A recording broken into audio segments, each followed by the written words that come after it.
पश्चिम बंगाल में गरजे हैं गृह मंत्री अमित शाह और पीओके को लेकर दिया है बड़ा बयान। जी हां, अब देख रहे हैं द न्यूज और मैं हूं आपके साथ शेरिन। जहां एक तरफ कांग्रेस करती है पाकिस्तान के सामने हाथ बढ़ाने वाली बातें, तो वहीं दूसरी तरफ पाकिस्तान को सीधा संदेश जो है वो आज गृह मंत्री अमित शाह की तरफ से दिया गया। तो वहीं दूसरी तरफ ममता बनर्जी और राहुल गांधी के ऊपर भी गरजे आज अमित शाह। दरअसल आपके लिए बता दें कि चुनाव चल रहे हैं, 4 चरण की मतदान जो है वो आज देश में हो चुके हैं और इसी बीच पश्चिम बंगाल के हुगली में चुनाव प्रचार करने के लिए पहुंचे गृह मंत्री अमित शाह और वहां जाकर पीओके को लेकर दिया है गृह मंत्री अमित शाह ने बड़ा बयान। पीओके है भारत का अभिन्न अंग, भारत का हिस्सा और भारत आज वहां पत्थरबाजी होती है। और भाइयों बहनों,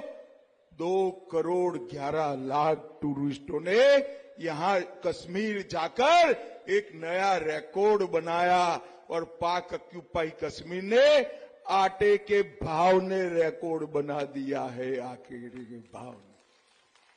मुझे बताओ श्रीरामपुर वालों, ये पाक ऑक्यूपाई कश्मीर भारत का है या नहीं है? जोर से बोलो, है या नहीं है?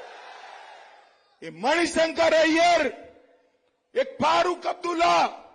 हमें डराते हैं, देश को डराने का काम कर रहे हैं कि एटम बम है पाकिस्तान के पास, पाक ऑक्यूपाई कश्मीर की बात न करो। मैं आज श्रीरामपुर की धरती पर कहकर जाता हूं, राहुल बाबा आपको डरना है तो डरिए, ममता दीदी आपको डरना है तो डरिए। ये पाक ऑक्यूपाई कश्मीर भारत का है और हम उसको लेकर रहे हैं।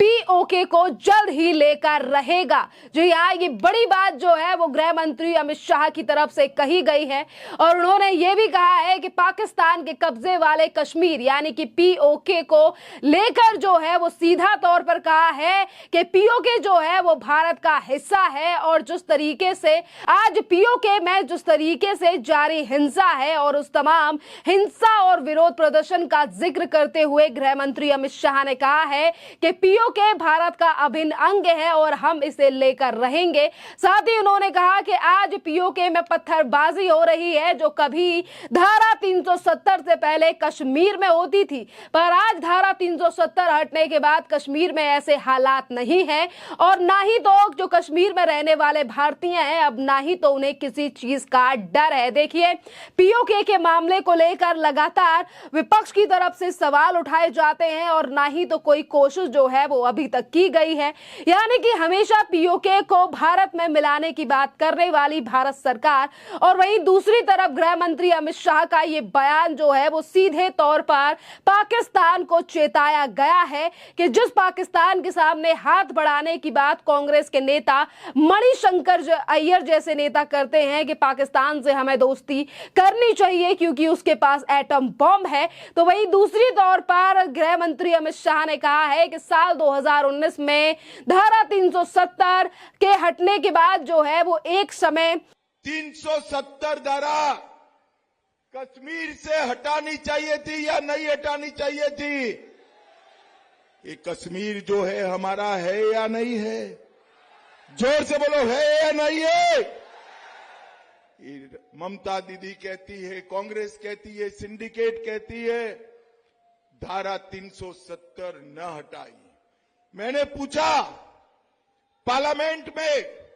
क्यों न हटाए, तो उन्होंने कहा खून की नदियां बह जाएगी। भाइयों बहनों,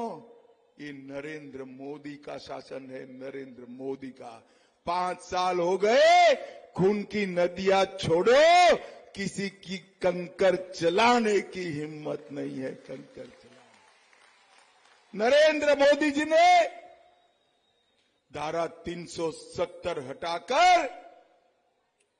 पूरे कश्मीर को हमेशा के लिए भारत के साथ जोड़ दिया। भाइयों बहनों, जब इंडिया अलायंस का शासन था, हमारे कश्मीर में हड़तालें पड़ती थी। आज मोदी जी का प्रभाव देखिए, कश्मीर के भारत के हिस्से में हड़ताल नहीं होती है, पाक ऑक्यूपाई कश्मीर में हड़ताल होती है। पाक कॉपी को पहले नारे आजादी के यहां लगते थे, यहां पर आजादी के नारे लगते थे कश्मीर में, अब पाक ऑक्यूपाई कश्मीर में आजादी के नारे लगते। पहले यहां पत्थरबाजी होती थी। अब अशांत रहे कश्मीर में शांति लौट आई है, लेकिन पाकिस्तान के कब्जे वाला कश्मीर, जहां पर अभी भी विरोध प्रदर्शन और आजादी के नारे गूंज रहे हैं, जो कभी कश्मीर में गूंजा करते थे, और यही हालात जो है वो धारा 370 के हटने के बाद बदले हैं। कश्मीर का विशेष दर्जा रद्द करने से पहले पूर्ववर्ती राज्य में पथराव किया जाता था। देखिए, सीधे तौर पर जो है वो उस पत्थरबाजी को याद दिलाया है गृह मंत्री अमित शाह ने, जिस पत्थरबाजी को लेकर कभी महबूबा मुफ्ती ये भी कहती थी कि यहां से कभी धारा 370 नहीं हटेगी। आज कश्मीर तो छोड़िए, बल्कि पीओके को भारत के साथ मिलाने की बात जो है वो गृह मंत्री अमित शाह की तरफ से की गई है, और इसी के साथ उन्होंने ममता बनर्जी, जो कि राज्य की मुख्यमंत्री हैं, मुख्यमंत्री ममता बनर्जी और राहुल गांधी को लेकर भी बड़ा हमला जो है वो गृह मंत्री अमित शाह ने हुगली की इस जनसभा में बोला है, जहां उन्होंने सीधे तौर पर कहा है कि जिस तरीके से आज हम पीओके लेने की बात करते हैं, तो वहीं दूसरी तरफ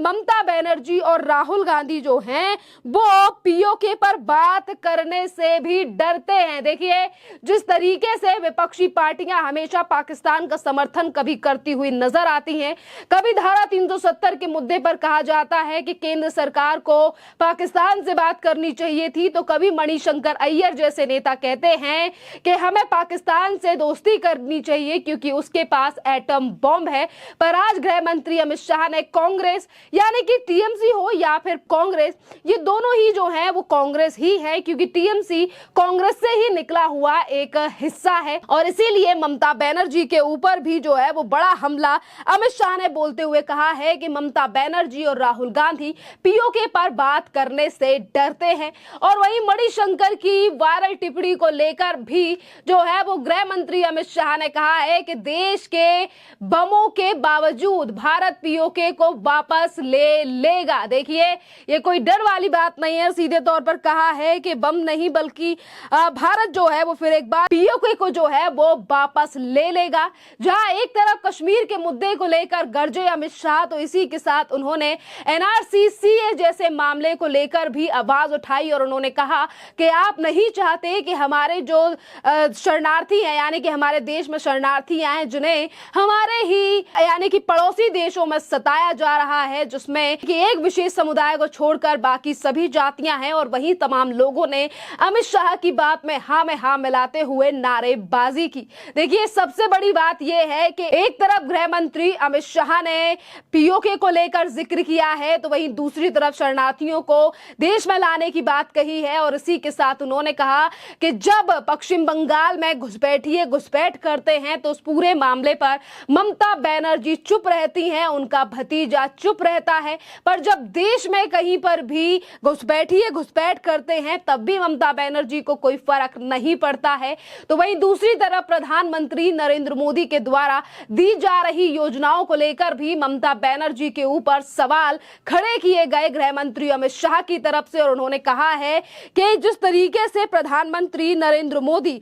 यानी कि केंद्र सरकार की योजनाओं को पश्चिम बंगाल में ममता बनर्जी नहीं आने दे रही हैं, इससे पता चलता है कि ममता बनर्जी यहां का विकास नहीं करना चाहती हैं। जिस तरीके से फ्री दिया जाने वाला अनाज जो है वो भी मार्केटों में बिक रहा है। इसी के साथ तमाम और मुद्दे ऐसे रहे जिनको लेकर फिर एक बार हमलावर दिखाई दिए अमित शाह, और उन्होंने अपनी स्पीच के दौरान ये भी कहा कि बंगाल को जिहाद के लिए मतदान और विकास के लिए मतदान करने वाले लोगों के बीच में इस बार जो है वो चयन करना होगा। अब देखना अहम रहेगा कि एक तरफ ममता बनर्जी लगातार बयानबाजी और लगातार जनता का भरोसा जीतने की बात कर रही हैं, तो वहीं दूसरी तरफ पीओके से लेकर इंटरनेशनली ऐसे मुद्दे प्रधानमंत्री और मोदी सरकार की तरफ से उठाए जा रहे हैं। तो इस पूरे मामले पर यानी कि जिस तरीके से दावे किए जा रहे हैं, मैनिफेस्टो सामने आ रहे हैं, भाषण दिए जा रहे हैं, इन तमाम चीजों पर जनता कितना भरोसा करने वाली है, इसका रिजल्ट तो खैर 4 जून को ही पता लगेगा। खैर, इस पूरे मामले पर आप लोगों की जो भी राय हो, आप भी हमें कमेंट कर जरूर बताइए। धन्यवाद।